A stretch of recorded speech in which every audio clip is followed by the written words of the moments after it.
नमस्ते दोस्तों, आशा है आप सब स्वस्थ और बहुत अच्छे होंगे। आज हम जानेंगे विश्वास करें, शंका ना करें।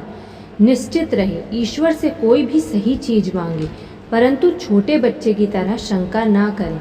शंका से शक्ति का प्रवाह रुक जाता है, आस्था इसे खोल देती है।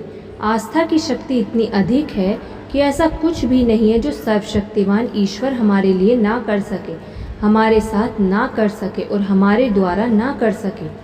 अगर हम उसे अपनी शक्ति अपने मस्तिष्क में प्रवाहित करने दें तो इन शब्दों को अपनी जीभ के चारों तरफ लपेट लें, उन्हें बार बार दोहराते रहें जब तक कि वे आपके भीतर तक ना प्रवेश कर जाए, जब तक वे आपके दिल में गहराई तक ना उतर जाए, जब तक कि वे आपके सबसे अंदरूनी स्थान में प्रबलता से ना जम जाए।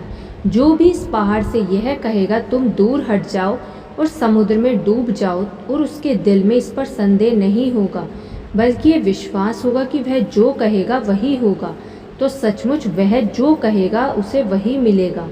मैंने इन सिद्धांतों का सुझाव कुछ महीने पहले अपने पुराने मित्र को दिया जो हमेशा बुरे की आशा करता है। हमारे समय तक मैंने उसे कभी यह कहते नहीं सुना कि चीज़ें या घटनाएं अच्छी होंगी। वह हर प्रोडक्ट या समस्या के बारे में नकारात्मक नज़रिया ही रखता था। उसने इस अध्याय में बताए गए सिद्धांतों के बारे में प्रबल अविश्वास व्यक्त किया और यह प्रस्ताव किया कि वह मुझे गलत साबित करने के लिए इनका परीक्षण करने के लिए तैयार है। वह एक ईमानदार व्यक्ति है और उसने इन सिद्धांतों को विभिन्न मामलों में पूरे विश्वास से आजमाया और सचमुच एक स्कोर कार्ड रखा। उसने 6 महीने तक ऐसा किया। इसके बाद उसने मुझे इस जानकारी दी कि 85% मामले संतोषजनक ढंग से हल हो गए थे। मुझे अब विश्वास है, उसने कहा। हालांकि मुझे संभव नहीं लगता था, परंतु यह एक तथ्य है कि अगर आप सर्वश्रेष्ठ की उम्मीद करते हैं तो आपको कोई ऐसी अजीब सी शक्ति मिल जाती है जिसके द्वारा आप उन परिस्थितियों का निर्माण कर लेते हैं जिनके द्वारा अपेक्षित परिणाम मिलते हैं। आज से मैं अपने मानसिक नज़रिए को बदल रहा हूँ और मैं बुरे के बजाय सर्वश्रेष्ठ की उम्मीद करूँगा। मेरे परीक्षण ने साबित किया कि सिद्धांत नहीं है, बल्कि जीवन की स्थितियों का सामना करने का वैज्ञानिक तरीका है। मैं इसमें यह जोड़ना चाहूँगी कि उसने जो ऊंचा प्रतिशत हासिल किया था उसे भी अभ्यास द्वारा बढ़ाया जा सकता है। उम्मीद करने की कला का भी अभ्यास उतना ही आवश्यक है जितना कि किसी संगीत के यंत्र के साथ।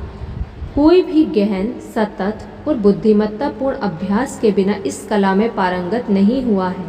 यह भी ध्यान में रखा जाना चाहिए कि शुरुआत में मेरे मित्र की मानसिकता शंका की मानसिकता थी, जिस वजह से उसके शुरुआत परिणामों में बुरे असर हुआ होगा।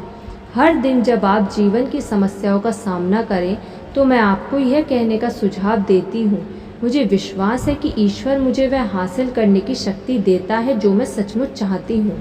कभी बुरे परिणामों का जिक्र ना करें, उनके बारे में कभी ना सोचें, उन्हें अपने दिमाग से निकाल दें।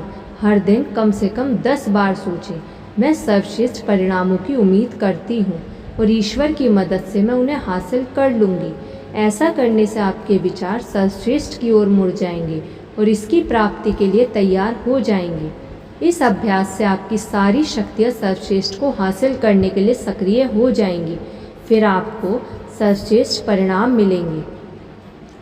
इस नियम की सत्यता के बारे में मेरे मित्र ने मुझे बताया।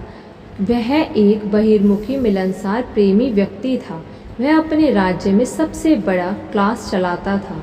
वह वहाँ का लीडर था।